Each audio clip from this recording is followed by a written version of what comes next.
If you haven't heard about Anchor, it's the easiest way to make a podcast. Let me explain. It's free. There's creation tools that allow you to record and edit your podcast right from your phone or computer. Anchor will distribute your podcast for you so it can be heard in Spotify, Apple Podcast, and many more. You can make money from your podcast with no minimum listenership.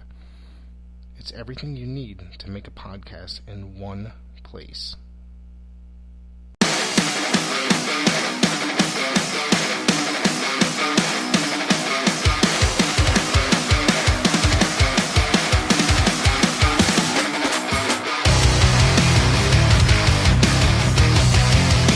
Alright, everybody, and welcome back to PWZ.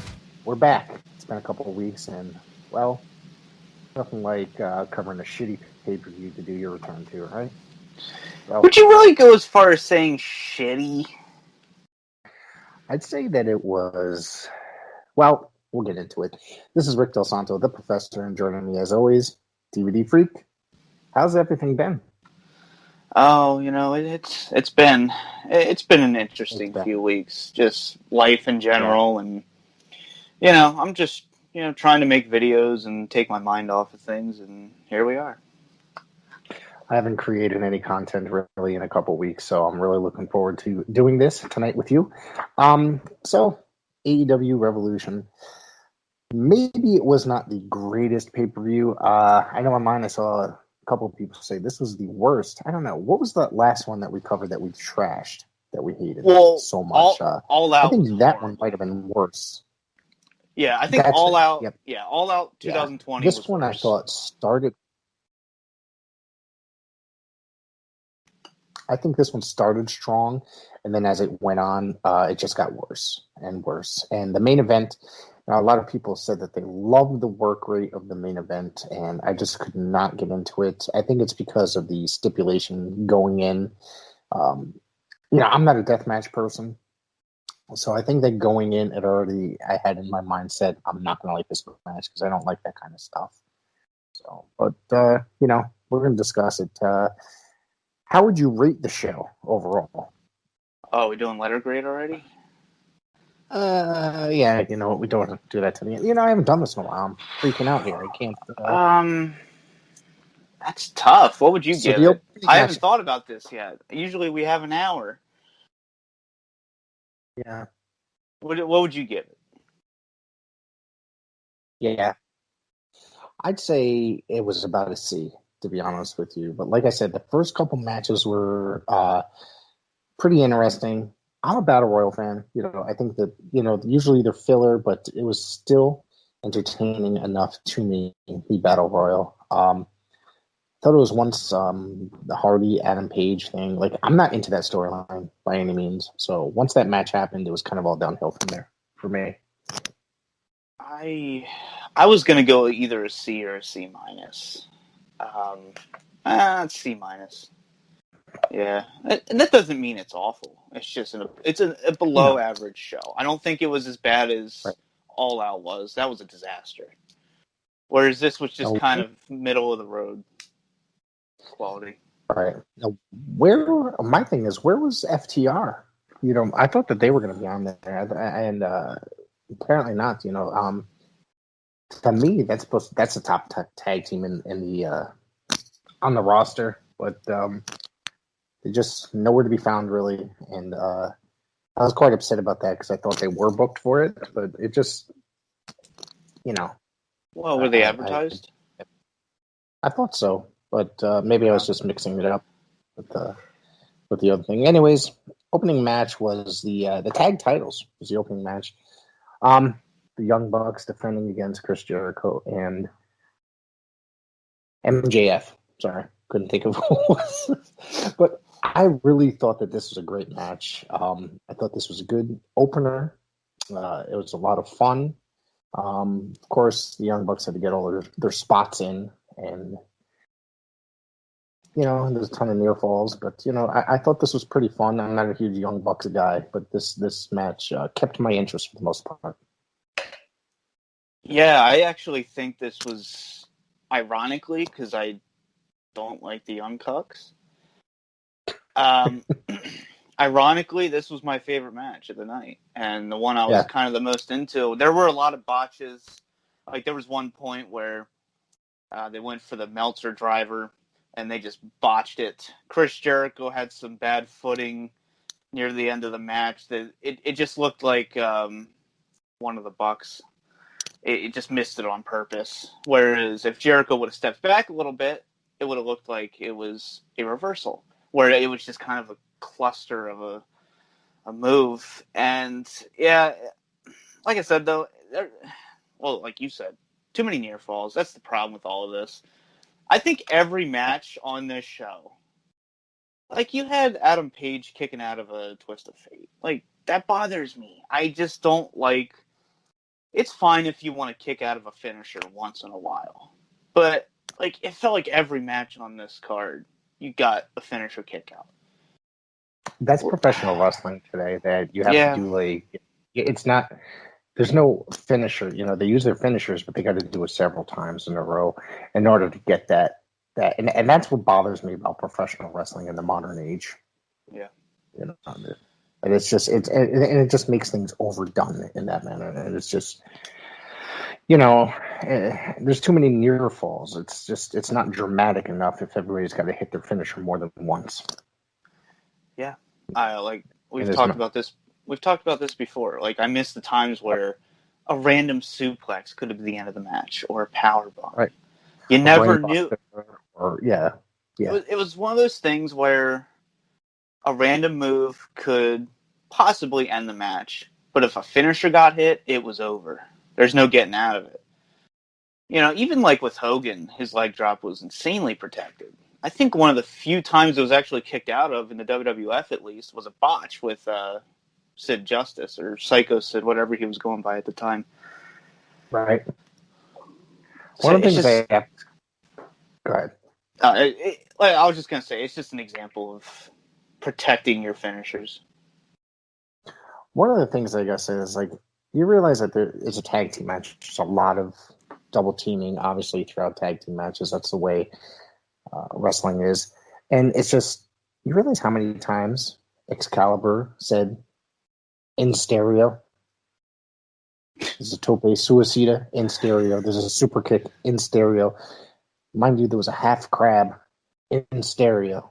I'm just like, get the fuck out of here with this. It's it got so annoying. On top of that, JR sounded really under the weather. I don't know if you noticed this or not. Like, his voice was like really harsh, and I don't know what was up with it. I didn't think he was going to last the night.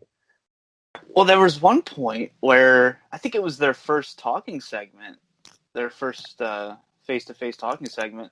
He was struggling to get everything out. And I remember we all kind of laughed because Shivani just started patting him on the back. I don't know if you noticed that or not while JR was talking. No. I don't know. I think it got better throughout the night, but at the beginning it was rough. Yeah. I think that Shivani and Excalibur did the majority of the work going forward. It sounded like, you know, and I guess to protect JR, it sounded like, you know what I mean? Because that's what I noticed. JR is still, in my eyes, one of the greatest of all time. He's been around the business a long time, but a lot of people are giving him trouble because he botches things every now and again. But, you know, when you work for a company for like 25 years, you know, you sometimes have a hard time channeling certain things. So, you know, you got to lighten up on the guy a little bit.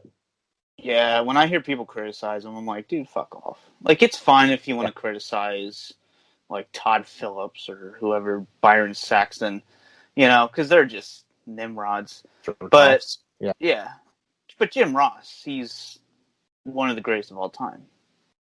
So just shove it up your ass, all right? Let the man speak. He deserves his moment. Right. So as the Young Bucks retain the title here,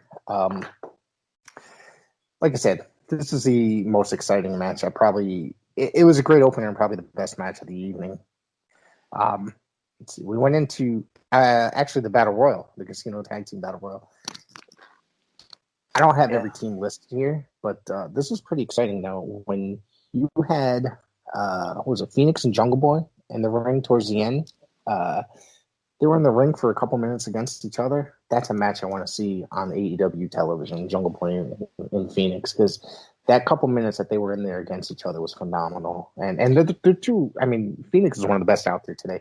Jungle Boy has a great future ahead of him. You know, he's young, but he's got a lot of potential to be a big star.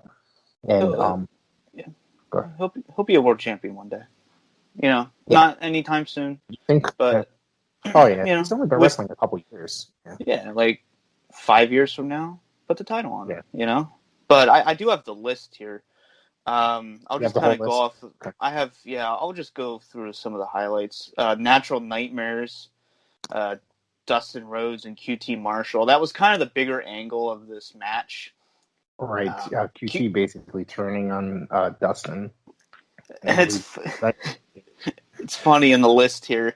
It has the elimination himself. It just says himself. He jumped over, yeah. Yeah. Because he didn't want to put over, I guess because he eliminated the other members of the Nightmare Family, or trainees of the Nightmare Family, and Dustin just wanted him to lighten up on him. So he was just like, yeah, fuck you. And he actually spat at him at one point and eliminated himself. So I think QT's great. I really like him a lot. So, yeah, that'd be a good match. I don't know if that's what they're planning for Double or Nothing or something like that, but that'd be a good singles match. It has some story behind it. They're actually building pay-per-view to pay-per-view. So yeah, that I'm looking forward to that one. They have some heat. They have chemistry together, so I like it. Yeah. And they've been, and you know, the thing about AEW is, before you continue with the list, I'm sorry, AEW does, you know, they do quarterly pay-per-view, so it's not like, this could be a nice slow burn to the next pay-per-view. It doesn't have to be go rushing into it so that they can get to it in April. You know what I mean? And so it's going to be a nice slow burn. They could do a lot of really good stuff on TV, a lot of teases for it on television. And I might be in the minority here, but I actually like that they don't have a Starrcade or a WrestleMania type event, because they treat every pay-per-view pretty equally, I would say. Like, well, that's the thing about doing the quarterly pay-per-views. When WWF did it, every pay-per-view was gigantic. Yeah. Every four, whether it be the Rumble, Survivor Series, WrestleMania, even though WrestleMania was definitely considered the flagship, but it's just everyone was treated very special, and that's when you got all the biggest stars on the show. Nowadays, for WrestleMania, they have to fit in every single person on the roster. When I went to the one in Jersey that year, they had, was it 2 Battle Royals? That's just on the pre-show. That's on the pre-show. Before all the main shows started. Like, it's just crazy. They have to fit every single person that is on the roster into the show. Where, you know, it's supposed to be, those big events are supposed to be for the biggest stars in the company. And that's, you know, that's what AEW, you know, they don't have a gigantic roster. They definitely have a roster that they could definitely work at and put big shows on with. Yeah, I think you should have to earn that WrestleMania spot. Right. And my WrestleMania, I had 2 Battle Royals. I had, you know, the Triple Threat Tag Team title match, which is worthless. Like, you're just throwing so many people in there. Yeah, because you have to fit everybody on the roster, yeah. Yeah, so many just worthless nothing matches. And it's just like, what's there to work towards? Because, you can be a jobber on, 205 in the locker room just chilling for 10 weeks straight leading up to WrestleMania. They're like, oh, by the way, you're in the Battle Royal. Sweet. I didn't do anything to earn it. Cool. Payday. It's pointless. Yeah, but then there's the other thing about that is there's a tag team title on Raw, there's a tag team title on SmackDown, and both of those matches, you know, you'd figure the tag team title match would be a somewhat important match, right? They're on the pre-show. They're on the free pre-show. That I always found ridiculous. I mean, this is just a particular year that I went that I'm referring to. So that's supposed to be a very important match. All the main titles, now they have too many titles between the 3 different brands. And now NXT is supposed to be adding more titles, but we're getting away from the AEW. Yeah, the thing about the Tag Team Battle Royal, It is interesting. It was a 1.5-minute intervals, so basically it was a tag team rumble without saying it, you know? Yeah. Yep. Which, The thing about that is, go ahead. you know, with the sorry, they had the clock up in the background, so it was climbing down. You know, it's like in the Royal Rumble, they'll start counting at 10, so then all the wrestlers know when somebody's coming in and all that stuff. This, I just felt like some of the people, like, so if something happened that gets eliminated, then they start automatically like, oh, we need to start counting now, you know? And this match just so happened to be, the clock was over there on the big wall, so there's be a lot of spots where people are just waiting for other people to come out, it seemed like, because there was a lot of spots that were just empty after they did their big moves. But maybe I'm just reading too far into it. My biggest problem with this, we had 15 tag entrants. This should have been 10. Like, this was way too long. There was a point where I just couldn't wait for the last entrant. Every time I'd see the clock show up, I'd be like, fuck. And I was waiting for FTR. I thought, like, I was like, all right, this should be the last one. And they weren't here. So I don't know. Yeah, there's a lot coming up in AEW that I want to discuss. Actually, before we hit the road today, after we're done discussing Revolution, because they announced a bunch of stuff for this week's Dynamite as well. Yeah. So continue with the teams, because going on and on complaining about the opposite organization. We had 3 entrants for the Dark Order. We had 1 representative for the Inner Circle, that being Santana and Ortiz. We had the Sydal brothers, which was interesting to see Mike Sydal. I've never really seen him before until I watched this. Yeah, I didn't. So. Yeah, and then we had the Gun Club, which is Billy Gunn's kids who literally look exactly like him. Even the mannerisms. Right. Their footwork, right. it's Billy Gunn. Yes, absolutely. I was thinking that same thing. Was it Austin Gunn is the kid's name, I think? And he's just coming out. He looks just like him. He wears the same trunks that he wore back in the day, kind of a thing. I was like, Jesus. Yeah. And we had the Private Party, which, yeah. SoCal Uncensored for you TNA fans out there. And the Death Triangle, which is Pac and Rey Fenix. I was rooting for Phoenix here, but I'm not upset about the finish we had. One of the things that I hated, these spots that I hate is this match. It was just Pac and Phoenix in this match, correct? Yes. Okay. Yes. I'm thinking about the ladder match. I'm sorry. But yeah, I thought this Battle Royal was. Oh wait, you forgot Beer Country, right? Did you list all the teams? I didn't list them all. I just kind of went through the. I know Beer Country was in there. This match was, I like Battle Royals, but it was, like you said, there were 15 teams. Rey Fenix and Jungle Boy. They were phenomenal. The last 2. Yeah. Yep. And maybe some foreshadowing here at what's to come. I think I want to see those 2 this Wednesday night. Like, seriously. Like, I would love to see that. I think it'd be a lot of fun. Yeah. And what do we have next, pal?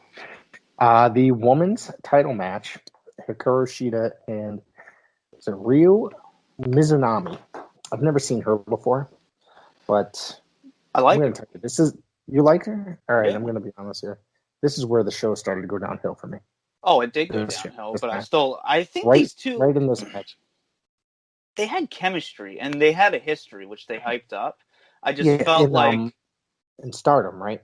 Yeah. Is that where they came from? Yeah. And it's just like, they hyped it up so much in that video package, so I'm like, wow, this could be really good. Whereas I just felt like the chemistry was there, it just didn't quite register for this match. And it just dragged. Yeah. I think there was too much goofing around on Mizunami's part. It seemed like she's trying for seemed like a comedy, I guess, in parts. Like she was pretending to pull the rope, kind of a thing, and do all these stupid little things. I was just like, this is just annoying. And I like Hikaru Shida. I think she's great. In other matches I've seen her in. One of the things I hated She had Sheeta in the corner, and she's Excalibur again, a botch on his part. Oh, look at these massive chops. Oh, they're not so massive. He had to correct himself because she started laying it in, and then it just was like, minor taps. I'm like, what the fuck is going on? Why are you putting it over like she's fucking like her Andre hands or something? It just sounded so bad, dude. But I don't know. I was not necessarily a fan of this match, and like I said, this is approximately where the show started to go downhill for me. Well, obviously we had a title retention here. Nothing much to say. It went 15 minutes. It felt like longer. That's another thing. I thought that it went a little long for a women's match for a pay-per-view that was not necessarily doing much for me as far as the match went. But speaking of going downhill, next up, my God, this was just rough. This was rough. We totally, all right. I've discussed this with Andy in the past, probably just yesterday or so. They totally fucked up Miro bringing him in and putting him in with Skip Sabian, bringing him in as a comedy act. Like, this is just ridiculous. It's just awful. It's just, oh my God. Having them, like, they had Chuck Taylor, the Butler. I'm not the world's biggest Chuck Taylor fan. I'm not the world's biggest Orange Cassidy fan either. Yes. But, this was just, oh my God, this was just terrible. I couldn't, I'm having trouble taking Miro seriously in AEW. They brought him in as a monster where he came in and just ripped people apart. I'd seriously be taking him more seriously. But he's just stuck in comedy storyline as a goofball. And, me and you know exactly, we know how we both feel about comedy wrestling. It's just, we hate it. I hate it. It's not entertaining by any stretch. It's embarrassing. It's not professional wrestling. So it's almost like a Rusev reboot. I shit you not. Yeah. Like, they bring him in, it's this huge big deal, he's over, and then here we are. Except they did it in a few months instead of WWE where they took a few years. And they gave him another, because he had the Rusev Day, and now they gave him another stupid, the best man. Like, I feel like they're just trying to capitalize on the Rusev Day. So they're like, oh, maybe the best man will have the same success. Yeah, no. Like, I get what you're saying. They're just giving him like a thing. Yeah. I guess. Hoping it'll get over. Right. It's just boring. It's not. His segments I pretty much cringe at every Wednesday night. And they're just ridiculous. I mean, I did laugh at the wedding segment. I'm pretty sure you didn't see it. You're normally working, but when Kip and what's the other girl's name? What's his wife's name? The lady, whatever her name is. When they were getting married and Orange Cassidy popped out of the cake. Like, I thought that was pretty funny. But it was nothing to be like excited for. I did laugh, but it's just anytime there's a cake in the middle of a wrestling ring, you know what's gonna happen. So it's gonna turn into a food fight. But it was just it was really ridiculous. It was really boring. So this match did absolutely nothing for me. Why they would put it on a pay-per-view is just another thing. This should have been on Dark or something because it's that bad. It was that bad. It felt like that 9 o'clock, or, well, it'd be, what time's Dynamite on? 8 or 9? 8. Okay. It feels like that Eastern 9 time. It sounds like the end of the first hour, like you're transitioning to the second hour. You have that just random tag match. The bathroom break match. You're midway. Yeah. Yeah, this is just... Yeah, exactly. It's not important to watch. And it's just like, they take out Orange Cassidy, he's in the back, and they're out there just beating the hell out of Chuck Taylor. Gee, I wonder what's going to happen next. This is the most unpredictable thing in the world. Orange Cassidy's in the back, injured. Of course he's going to come out, do his stupid little pocket shit. I hate Orange Cassidy. I just can't understand. I just don't understand how people enjoy it. I'm going to tell you. I think we discussed this before, probably when we were doing All Out, that it took me a long time. It's not that I get it or that I'm a gigantic fan of Orange Cassidy, but I started to understand the charm a tiny bit because once you see him, and when he worked with Jericho, once you see him working in an actual match, the guy could actually work. Yeah. Once he's actually not doing, I mean, you know what I mean, when he's actually competing and stuff. And like I said, he was Fire Anthony Chikara, and who was a huge fan of the Colony. So it's like once I found all that information, I was like, oh, this guy could actually wrestle. He's not some fucking hack goofball. It's just a gimmick I don't particularly care for. Even though a lot of people, it's over. A lot of people love it. And it explains the state of the wrestling fan in 2021. Yeah, I was gonna say, like, if you talk to anyone, one of the most important traits in a wrestler is being able to control a crowd, and he can. He may be able to control today's audience. If he did this in 1970, he would be murdered in the back behind the dumpster by all the fans.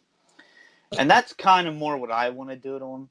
But like I said, I get it, but I just don't agree with it. I don't care if people are cheering for it. Yeah, I just don't care.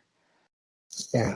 If he's putting asses in seats, if he's, power if a wrestling company, yeah, exactly. More power to him, but I don't particularly get it. From there, that ladder match. My God. Well, next we have Adam Page and Matt Hardy. Oh wait, where are my notes here? Yeah. Oh yeah, you're right. I'm sorry. This was the big money match, and he gets his whoever wins doesn't get the first quarter earnings if he wins. Matt Hardy, yeah, which is kind of a funny stipulation. It's stupid. It's really stupid, but it's funny. Right, and the big money Matt Hardy. I've never been a huge Hardy's fan or Matt Hardy fan. This is a little ridiculous. Like, but Matt Hardy has a thing, and the Hardy, he has a thing for reinventing himself several times, and it works and gets over, and that's the most important part, right? The fans buy into it. That's the most important part. So, no matter what some stupid podcaster from Connecticut or Pennsylvania says about you, as long as you're putting asses in seats, you're collecting a paycheck, your T-shirts are on the fans, the owner, the promoter is happy. So, but I think the big money Matt thing is just kind of goofy because it's not really what you think of when you think of the Hardy Boys or Matt Hardy. That's the point, though. Yeah. Well, I guess, you're right. Yeah, that's the point. Right. Yeah. And I like, did not want to see Adam Page and Matt Hardy. I love Adam Page. I think he's great, and the gimmick's cool. And there's like the pretty boy, cowboy. And some people say that he's not necessarily convincing as like a cowboy because he's too much of a pretty boy. But I'm just like, he's still a great wrestler. He still put on a good match. I thought it was pretty good overall. Yeah, Adam Page is in my top 5 AEW roster members for sure. He will be a world champion in the next 2 or 3 years, 100%, maybe even less than that. I don't think it should be less than that because you can see a slow build here. It's been building. Like ever since the match with Jericho, I gotta say, like honestly, I thought that they were gonna put the title on him then, because I thought that they were going to make Adam Page in that match, and they did that without putting the belt on him. Jericho did that without, he gave him the rub and said how serious Adam Page is as a professional wrestler and how great he actually is. And I hadn't really seen much of him because, like I said, I had not really been watching wrestling that much up until a couple years ago. I took a couple of years off. And so I came back, all these, there's a lot of new guys around, and he's one of them, but I really got into him the first time I seen him. And like you said, I think that he is top tier world championship caliber material, and I definitely see it coming in AEW too. I mean, he could be the one to take it off Omega for all we know. Well, that's what I was gonna say. I mean, I think Omega's gonna hold it for a while, as he should. I believe in long title reigns. Yes. I think he'll be the one to beat him. I do. Who else is it gonna be? Honestly, who else is there? I think it's really too early to tell. He's only held it a couple. Unless it's obviously he's not Moxley. going to lose it. Well, that's the other thing I was going to say. It's obvious he's not going to lose it going back and forth from to Impact. They're not going to lose it over there. To Rich Swann, of course, not there. Fuck.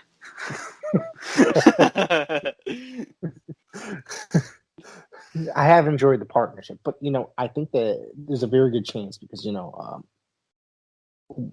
they were discussing when the Good Brothers and Omega were destroying Moxley last night. Oh, he's got a kid on the way. I think that Moxley, when he comes back after his kid is born, it's a very good chance that he'll come back and take the title. It could be, we could, I'm just like anything could happen at this point. So we don't even know. Yeah, we'll see what happens. All right, so now we have the ladder match. The ladder match. This is a great match, and Ethan Page debuts in this match, and I was so happy because I'm a huge. I love Ethan Page, and I liked him in Impact, teaming with Josh Alexander, and when he walked out with that big, silly grin on his face, I popped. So I think he's awesome, though. But this is a great match overall. Scorpio Sky took the victory here. Yeah, which Scorpio Sky deserves it. I was actually surprised. I thought it was going to Lance Archer, personally. But which I think that's kind of who I was rooting for. Maybe it's just because I'm a Jake Roberts mark, but one of the things I think about Lance Archer, I think the guy's great. What they do in AEW, they don't take big guys necessarily seriously. He seems to get, I wouldn't say get his ass kicked, but he should go in and be walking in there demolishing a lot of these guys who are like half his size. But, he sells for him like crazy. And he just comes in, he just gets his ass kicked here and there, and he should have came in and killed, he should have clotheslined everybody, tore their heads off, and but this was a fun match overall. To get away from putting over or trying to explain Lance Archer. But all right. This was a lot of fun. And Pentagon, that's another guy that's out there, dude. This is just good. The talent in this match was amazing, and it just made for a wonderful ladder match. Now, I'm not a huge ladder match fan. Actually, stipulation matches are kind of corny. Like, we've discussed this before as well in the past. Especially the giant fucking Sonic ring. Like, my God, it was a joke. It was a joke. Yes. The brass ring bullshit. It looks so corny hanging in the air from the ceiling. That thing was huge. Yes. And AEW fans are just like, these AEW fans are just eating it up. They're eating it up. They're loving it. I thought this was a good match, but that ring was stupid.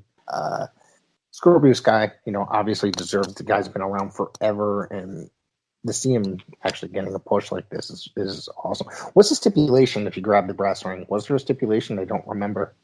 Yeah, you get for a future TNT championship match. Oh, it's a bullshit title anyways, so who cares? But I'm tired. I'm kind of tired of seeing Cody Rhodes on TV. Okay. All right. It's time. All right. So here's my Did I light a fire? Yeah. All right. Well, this was coming. Did we really need the Cody Rhodes spots, the sympathy spot? Like, eventually, I'll tell you right now, he's over, which I get it. I get why. Dude, he's a great worker. He's one of their best. Yes. But I'm just so goddamn sick of every time he is in the ring, he has to steal the spotlight. He is in the ring with 5 other guys. Yes.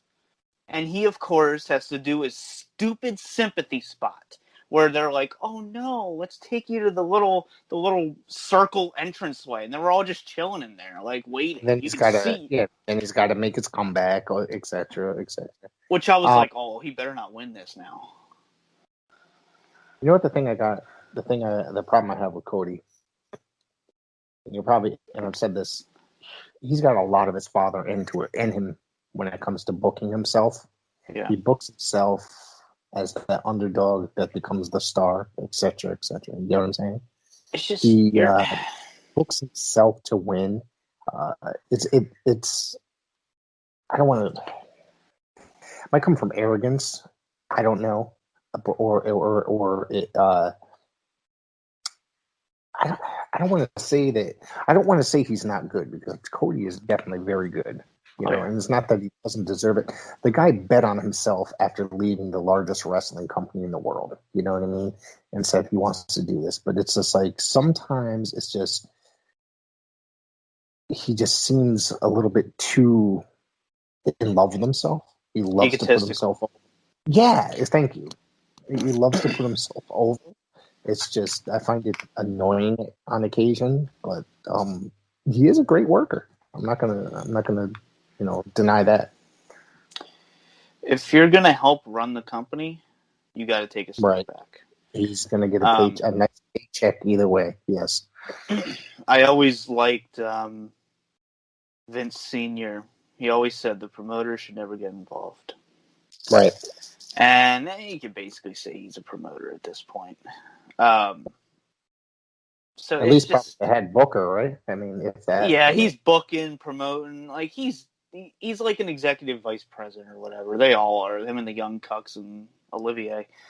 But yeah, like you can either be a full-time worker or you can help run the company.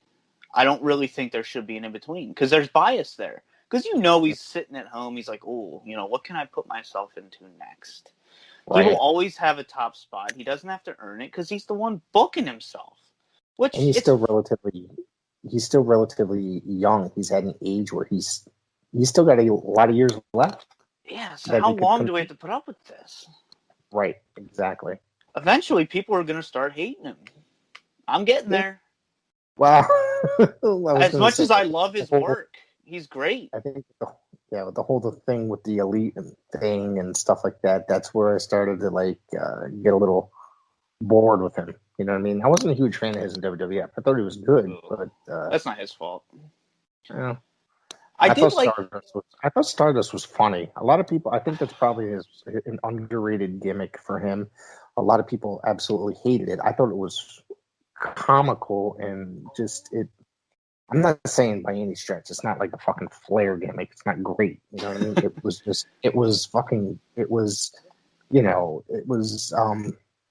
was entertaining.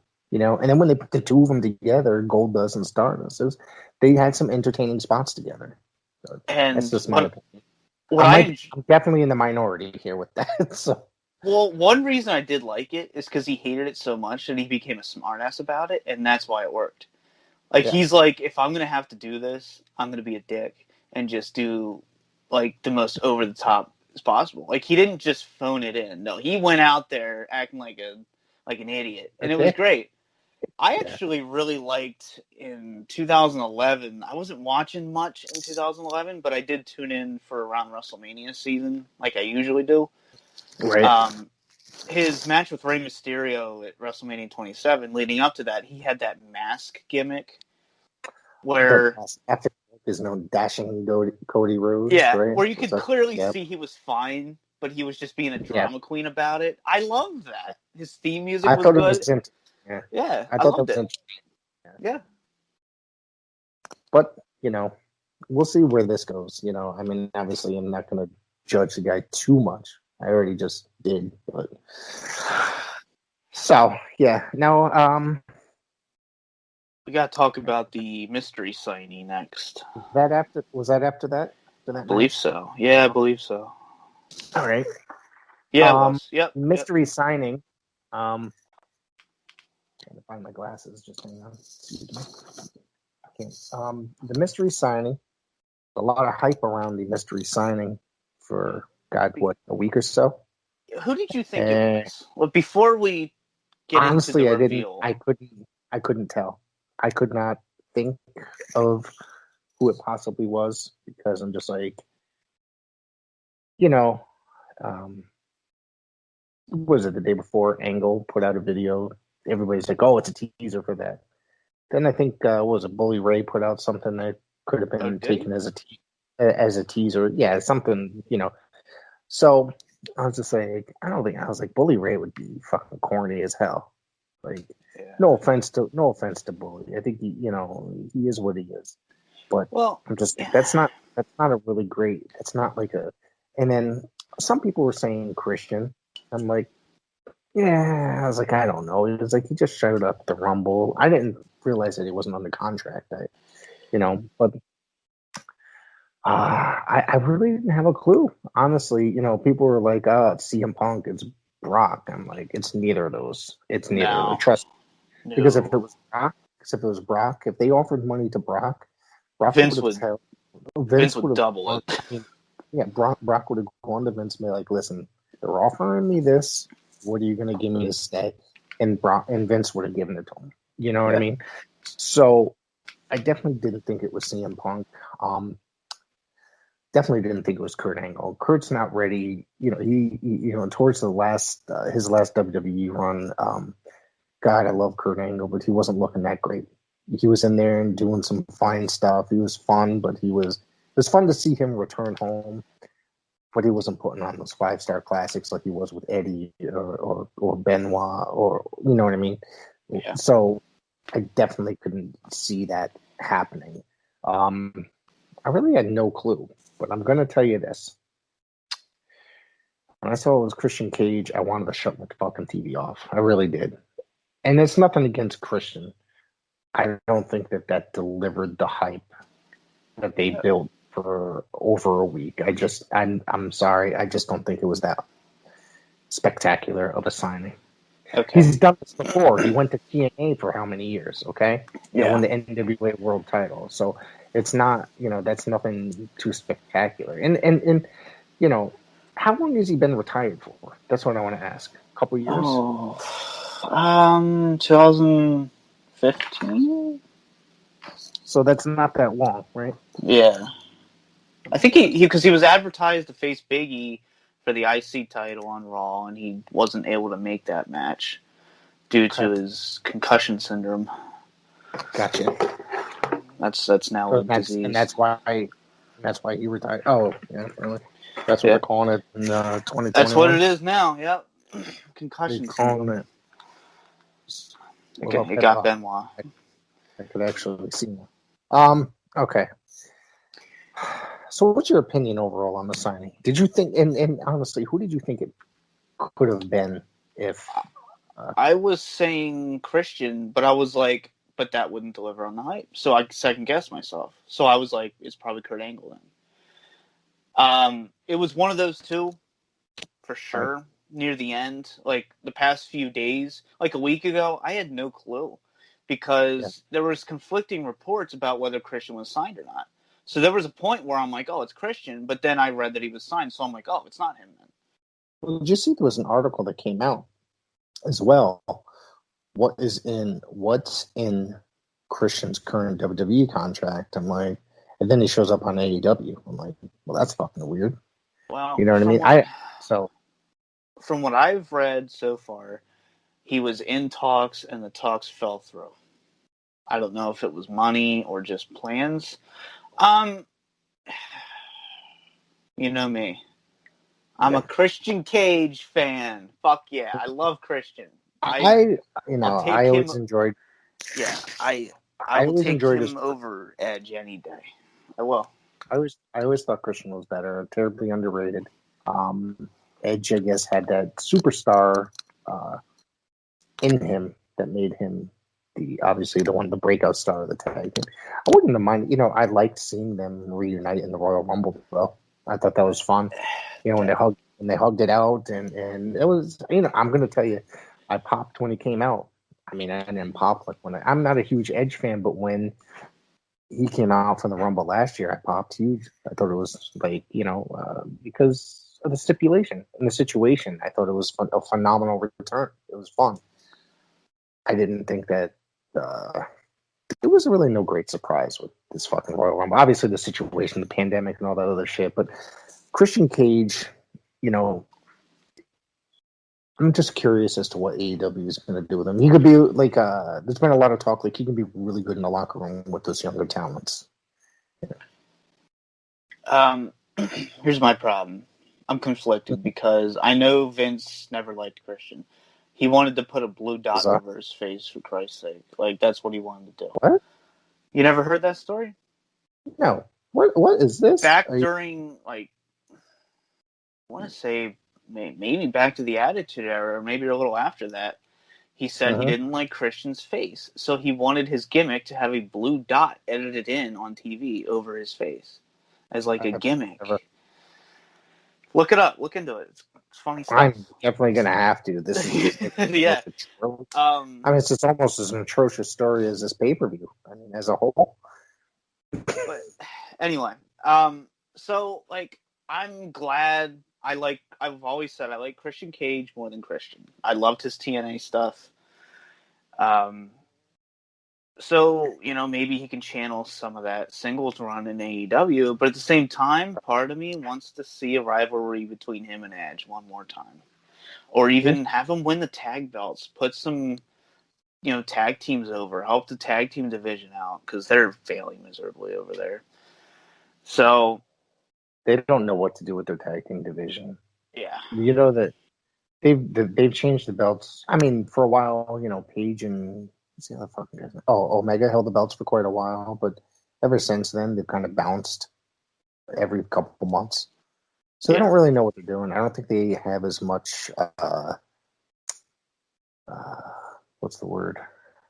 Confidence in their tag team division as they do their headliners. So but I just who could you see him teaming with in AEW?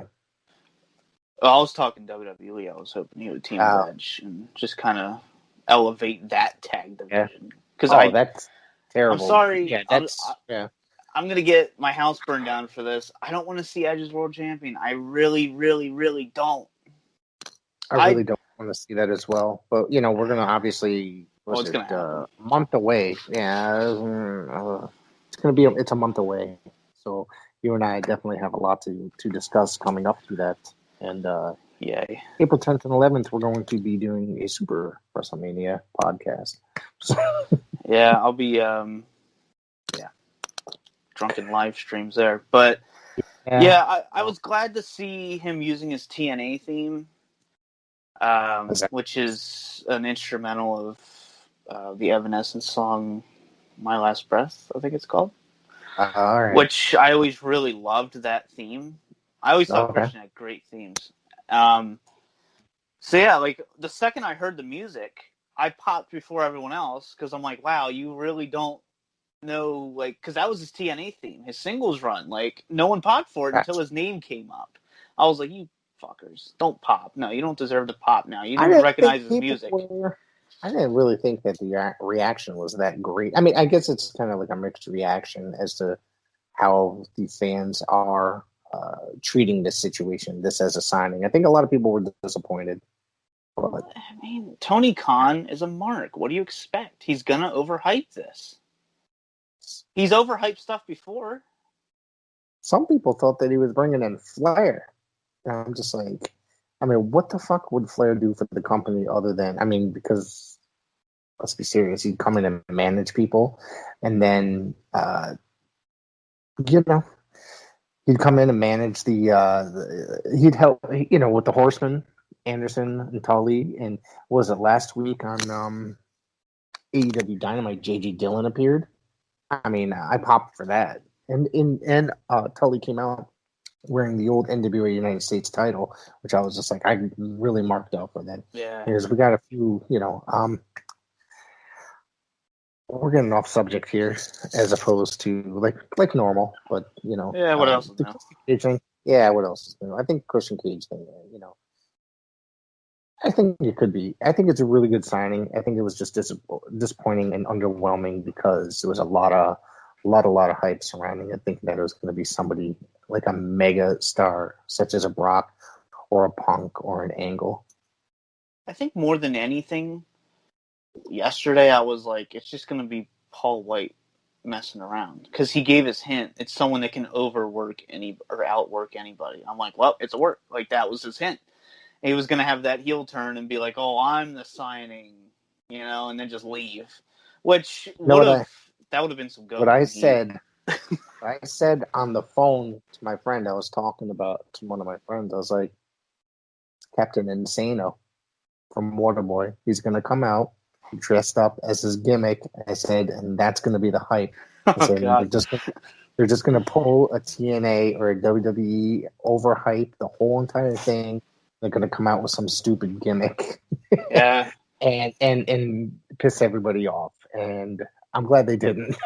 Oof. I would have left. I would have just stopped watching. I would have shut it off there. So we got 2 more matches to get through before we get through this. And I want to discuss something else I wanted to discuss a rumor at one point. We've discussed this before. Cinematic matches are complete horseshit. I don't have enough alcohol for this one. Yeah, we're going to keep this nice and short and sweet. Darby Allin and Sting defeated Team Taz, right? Ricky Starks and Brian Cage, the 4 talents that are in this ring.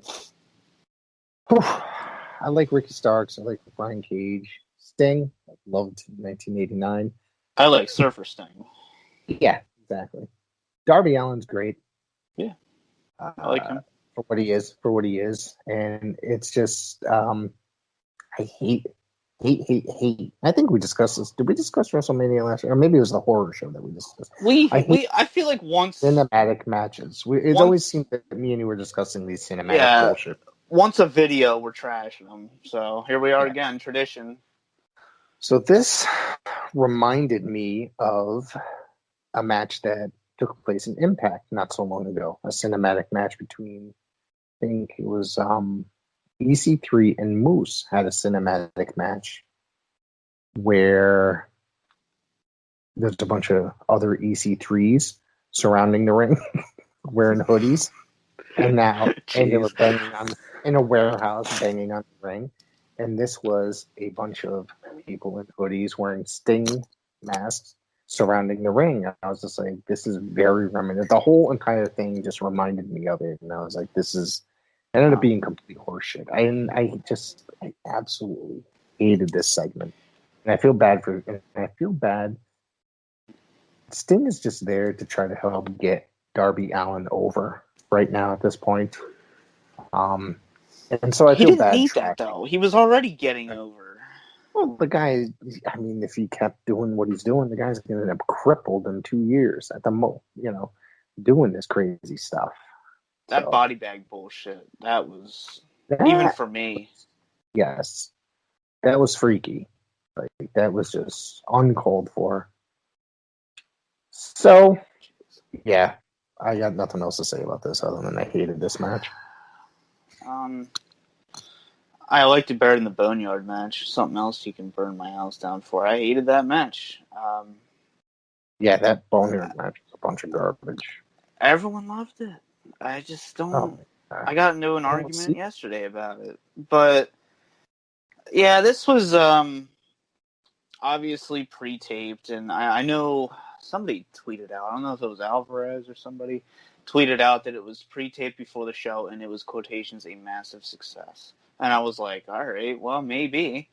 Well, it wasn't. This is where I get the disconnect between myself and certain wrestling fans of a certain age, I guess I should say. That some people are absolutely in love with this style of match. I'm not one of them. Like, I just think that a certain age group just, for the majority, it's just, me, myself, I just cannot get into it. And they bore me to death. It just doesn't seem, I like my professional wrestling treated like a sport, presented like a sport. And that's not what I'm getting here. I mean, I think at one point, I could be wrong, but I think they were using a stunt double for Sting for a few spots. Very possible. Like, there was some cinematography that, I mean, you're into film enough. You can block out with angles using cinematography tactics. I saw some in this match. There was one point where Sting was in the turnbuckle, and I'm just like, that is way too muscular to be Sting. And they had his face perfectly blocked out. So yeah, I think there was some stunt double usage. I could be wrong, but yeah, this was just Yeah, this was just really stupid. They're throwing bats around through the windows, and I love how he chucked his bat at him and then missed. And then someone I was watching it with, they're like, "All right, just give him your weapon. That works." But then he didn't even pick up the weapon, so it's just like there was just no logic. This was all it's like flashy. it's just like it's a like because sure as hell if you were in a fight and that happened, I'd be picking up that shit and using it on you. Yeah, it's like somebody throwing a gun in front of you during a fight. No, I'm just gonna leave it there. Fuck it. Yeah, fuck Makes it. sense. I'm picking it up and shooting your ass. Yeah. Yeah, this was just. It was horseshit. I'm done. To be honest with you. Let's go from one horse shit to another. One horse shit to another. We all know that already. That not only am I not into cinematic matches, I absolutely fucking hate deathmatch wrestling. People are crazy that are into this stuff. Like, I don't know why you would want to put yourself into this situation as a wrestler. One of the earliest pioneers of deathmatch wrestling, Onita, was trained in the All Japan Dojo and was a legit professional wrestler before he got into this kind of stuff. But I don't understand how he decided, like, I'm going to be a fucking deathmatch superstar kind of a thing. And, like, it just doesn't work for me. These weapons, the gore. Don't mind you. I love good bloody matches. Yeah. Like, they add a lot of drama and they add something special. But it's kind of come natural, not with I'm going to attack you with fucking barbed wire or a baseball bat. One of the things that I cannot stand about this is one spot where they took a fucking baseball bat and cracked him over the skull with it. I'm just like, if that was legit, you cave in this fucking skull. And exploded. You'll get what I'm saying here. Yeah. It's unrealistic. It's bullshit. This was not professional wrestling to me. I mean, I like the fact that there was a lot of blood involved and there was, and it's like, oh, I'm gonna do the clothesline with my arm wrapped in barbed wire. I mean, what happens when you make that impact? The fucking thing is just going to jab you further. Like, it's just, to me, it was just ridiculous. I'm not a deathmatch person. I like you. We've discussed this before. Traditional style professional wrestling, all this hardcore and garbage. It's just there was a time and place when ECW was new, when it was kind of like innovative. Before it just turned into too much over the top bullshit, and then it became too regular. Save that shit for once in a while. There always seems to be on every AEW show something that happens over the top. It's just too common. You know what I mean? It's like when, every October, there just so happens to be, you guys have been feuding for a year. We're doing Hell in the Cell. You get what I'm saying? It's got to be something special. It's too over the top for me. Well, I think they're doing it because they know that fans have been missing it from WWE for a while, so they're just trying to capitalize on that. I get that. Which it's a good reason I pop whenever I see a blade job. But they're trying to break into the market they're trying to attract that deathmatch audience, and I get it. And that shit was so watered down. Look at we were discussing, like CZW. Like, you can't bring stuff like CZW to the mainstream and water it down. Those fans are gonna shit all over it. And that's what I think. I mean, Moxley was a CZW wrestler at one point as well. Like, those fans are just going to shit all over that product, the watered down version of it. All right. I have an argument for deathmatch wrestling. Bring it on. The way I look at it as a guilty pleasure for me. I know it's shit. It's like a bad movie that's funny. It's so bad it's good. That's the way I look at deathmatch wrestling. I love Japanese death matches, light tube matches. I love just seeing people getting shredded and bloodied and just tearing each other apart. But I don't call that wrestling. That's the difference Right. between me and other deathmatch wrestling fans. To me, that's not really wrestling. That's something else. That's why I'm okay with my love for deathmatch wrestling, because I don't put it in the same category as professional wrestling. Okay. Like I said, I don't like modern deathmatch wrestling, because I believe if you're gonna go deathmatch, you got to go all the way. You can't water it down, and look, I did geek out a little bit seeing Jon Moxley just getting torn up again, because that's what he loves. That's what he loved. That's what he wanted to do. It hurts seeing That's what. Dean Ambrose. Dean Ambrose is, come on, it's not Jon Moxley. Hey, Dean Ambrose. I'm going to tell you something. I said that guy was the future of WWE probably 7 or 8 years ago. Mind you, he made it to the top just in the wrong company. Because I thought back then when he was in the Shield, I thought that guy was killing it. When they first broke him up and he was having that first singles run there, I thought he was doing good. It's just they kept watering him down and more and more and more, and he absolutely fucking hated it. Yeah. So, And I just think that him going to putting all his eggs in one basket and jumping to the company and putting so much faith in them, that's good. That's good for business. That's good for him. And he's like, this is a company that I believe in, so I'm going to join this company and go work there, and they're going to let me do what I want. So far, he's killing it. There's a lot of people predicting that at some point he's going to jump back over. I don't really see that happen. I really don't see that happening.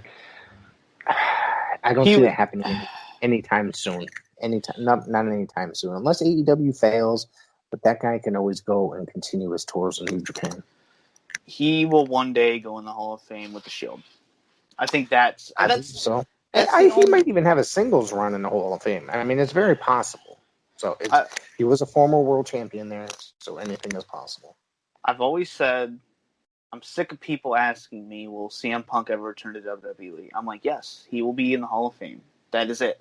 He will show up for a Hall of Fame speech. He was on backstage.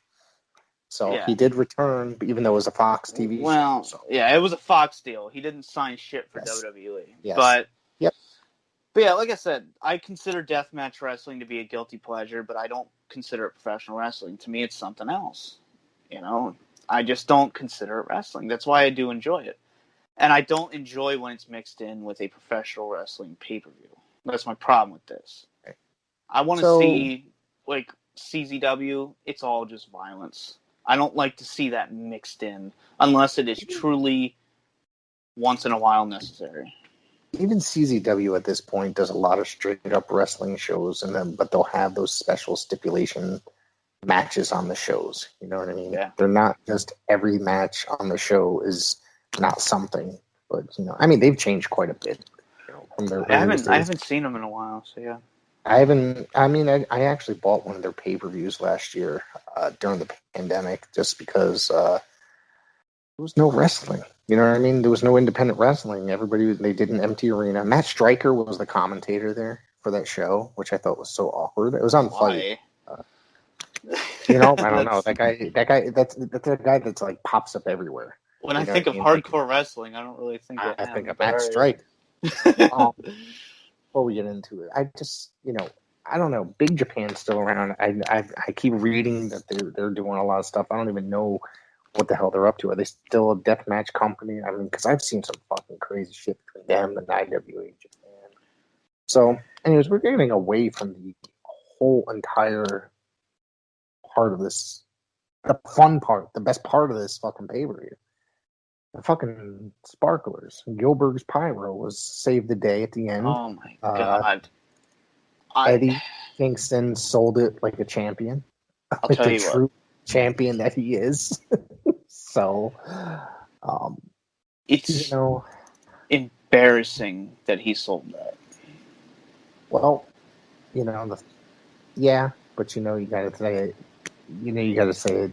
Eddie, he went out there and did what he was supposed to do. He's just that guy. He's a company guy. He's a guy that just loves business, so he's And I bet you anything, once those sparklers went off and he's just laying there, he's just like, well, what the fuck do we do now? And so I guess Tony Khan is looking to change this whole entire thing into Kenny Omega built a dead bomb. So now they're going to take it and run with it rather than he killed Moxley with the bomb. It's going to be he couldn't take him out, and they're going to laugh at it, basically, I think. So we'll see where this unfolds going forward. All right, so this happened before with Terry Funk, where I don't know if it was with Cactus Jack or he was in an explosive barbed wire match before, and the explosion was just a dud, and you can literally just see him go, "What the fuck?" and then he just falls over and sells it. Like, so this isn't the first time we had a dud of a explosion. But it happened in ECW twice, I guess. I was listening to Observer Radio, and it happened between Bad Company and Public Enemy, where it was like the first one they ever tried to do. And I guess Todd Gordon went over the fucking loudspeaker and made a bomb, making an explosion sound into the microphone to try to sell it. And might as well just fart into it. Jeez. I gotta look this up. So but like this, it's fine if the explosion's not going to be good, but don't give it a camera angle where you're literally staring at Kingston in the ring, and so you could see in between the smoke. At least have an angle where it looks dangerous. That would have been easy. One of the things I hated was the triple teaming of John Moxley. Like those guys, like the Good Brothers come out, and I'm like, you're not putting Kenny Omega over, so basically the whole main event was fucking overbooked. You're not putting Omega or helping Omega get over by having the Good Brothers come out and assist him and beat the shit out of him. I hated it. I absolutely hated it. There was a lot of outside interference in this pay-per-view. Yes, that's a big pet peeve. I hate outside interference. I get if you got to do it once. You got to do it once a pay-per-view. You got to do it in wrestling because it helps create heat, helps create storyline. At the same time, it shouldn't be happening for 3 straight fucking hours. That's some Vince Russo bullshit right there. Yeah. Like I said, do it once, you're good. Yeah. It just pisses me off and takes me out of it. If you do it, I don't even know how many times we got this. Like, when I saw the Good Brothers come out, I'm like, I'm done. Like, I'm over this. Yeah. Oh, I was over it in the third fucking match by the time the woman started. Yeah. I was over it. So it's like they've had this thing for building up pay-per-views. Some of them are really great. Some of them are a couple. Actually, I can only think of 2 that were absolute pure shit, and this is definitely one of them right here. This is probably the second worst show that they've done. They don't do average pay-per-views. It's either really bad or really good. Because the last one they had, Full Gear, I thought was great. I was on this show, putting that show over. I loved it. Yeah. That was the last one in November, I think it was, that we did. Gotcha. Okay, and I loved it. I'm trying to remember. Yeah. Yeah, you're right. I remember there was one that was really great, and I just remember that there was one that was just a huge shit show. And even the ones that were trying to put over ended up sucking so hard. Like the matches that you were looking at. You know what I mean? Yeah. So, yeah. Anyways, there's overall, I'd have to say it's a C, and I'm being kind of generous on this because once that third match started, I just think it didn't deliver. I was just and as a match, they were the main event. They were trying to straight up wrestle, and obviously there was the barbed wire. So did you notice that only 3 sides of the ring were wrapped in barbed wire? Well, here was my problem. One of them was why were the ropes in the ring? You're not supposed to have ropes in a barbed wire. They were building it as a barbed wire explosion death match. Now, you're right. Like, they should have taken... I was under the impression that it was going to be like an FMW where they were taking the ropes down and just wrapping the ring. Maybe they were having technical difficulties, so they decided to rope. I mean, if you remember back in the day, back in the Crockett days, Dusty with the feud he wrestled in the bunkhouse match, where they would wrap the ropes in barbed wire. Like, maybe that's what they were going for. They just decided to do their own version of Well, whatever.